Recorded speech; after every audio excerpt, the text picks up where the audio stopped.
میں نے اسے نام پوچھا تھا مگر اس نے جواب نہیں دیا۔ میں نے کہا کیا اسے اس بات کا اندازہ ہو گیا تھا کہ تم گھر میں اکیلے ہو؟ کہنے لگا اس نے پوچھا نہیں مگر میرا خیال ہے کہ اسے اندازہ ہو گیا ہوگا۔ وہ اتنی نادان بھی نہیں تھی۔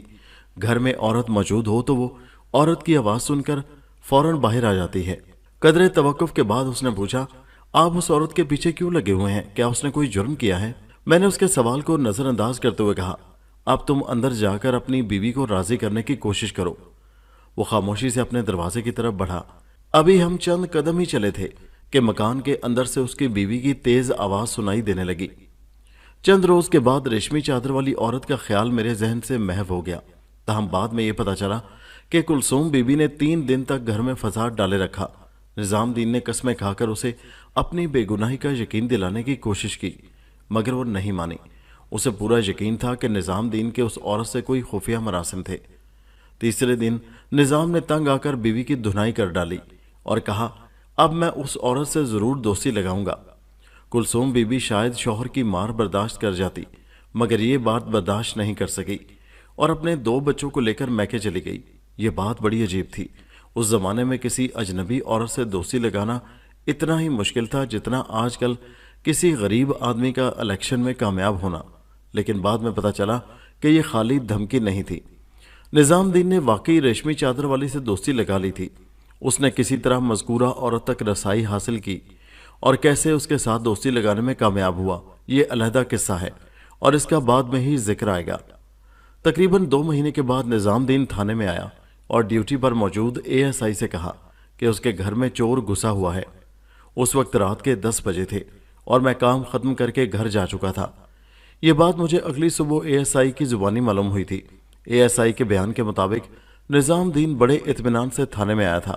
اس کی حرکات و سکنات سے کوئی گھبراہٹ یا اجلت ظاہر نہیں ہوتی تھی۔ اے ایس آئی نے کہا کمال ہے بھائی، تم چور کو گھر میں چھوڑ کر تھانے آ گئے ہو۔ اب تک تو وہ اپنا کام کر کے جا چکا ہوگا، تمہیں چاہیے تھا کہ محلے کے 2-4 آدمی اکٹھے کر کے اس کو قابو کر لیتے۔ نظام دین نے کہا وہ بڑے آرام سے اندر اپنی کارروائی کر رہا ہے۔ دراصل میں گھر کو تالا لگا کر کام پر گیا ہوا تھا۔ تھوڑی دیر پہلے واپس آیا اور تالا کھولنے کا ارادہ کیا تو اندر سے کھٹ پٹ کی آوازیں سنائی دیں۔ میں چپ چاپ واپس پلٹ گیا۔ آپ 2-4 آدمی میرے ساتھ بھیج دیں۔ اے ایس آئی کو اس کی بات پر یقین نہیں آیا، تاہم اس نے 2 سپاہی ساتھ لیے اور نظام دین کے ساتھ اس کے مکان پر پہنچ گیا۔ پہلی بات اس نے یہ نوٹ کی کہ بیرونی دروازے پر تالا موجود نہیں تھا۔ حالانکہ نظام دین نے تالا کھولنے کا ذکر ضرور کیا تھا مگر یہ نہیں کہا تھا کہ تالا ٹوٹا ہوا تھا۔ اس وقت 10:30 بجے سے اوپر کا وقت ہو چکا تھا اور گلیاں سنسان پڑی تھیں۔ اے ایس آئی اپنے آدمیوں کے ساتھ مکان کے صحن میں داخل ہو گیا مگر نظام دین اندر نہیں گیا۔ اندر ایک کمرے میں مدھم روشنی ہو رہی تھی اور بولنے کی آوازیں بھی آ رہی تھیں۔ ایک آواز عورت کی اور ایک مرد کی تھی۔ اے ایس آئی کو مزید تعجب ہوا کہ کیونکہ ان کی آوازوں سے چوری کا تاثر نہیں ملتا تھا۔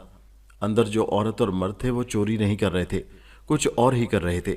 اے ایس آئی نے کسی کھڑکی یا در سے اندر دیکھنے کی کوشش کی مگر کامیاب نہیں ہوا، دروازے بھی بند تھے۔ اس نے نظام دین سے حقیقت پوچھنے کا ارادہ کیا مگر وہ نظر نہیں آیا۔ ایک سپاہی نے بتایا کہ وہ چور کے ڈر سے باہر ہی رک گیا تھا۔ پولیس کی اس نقل و حرکت سے اندر والوں کو شک ہو گیا۔ غالباً کسی نے کھڑکی کے شیشے سے باہر بھی دیکھا تھا۔ اندر وقتی طور پر مکمل خاموشی چھا گئی تھی۔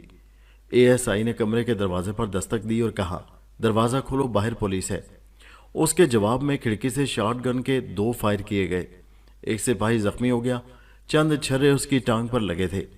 اے ایس آئی نے صحن میں اگے ہوئے ایک درخت کے نیچے پوزیشن سنبھال لی اور جوابی فائر کیا۔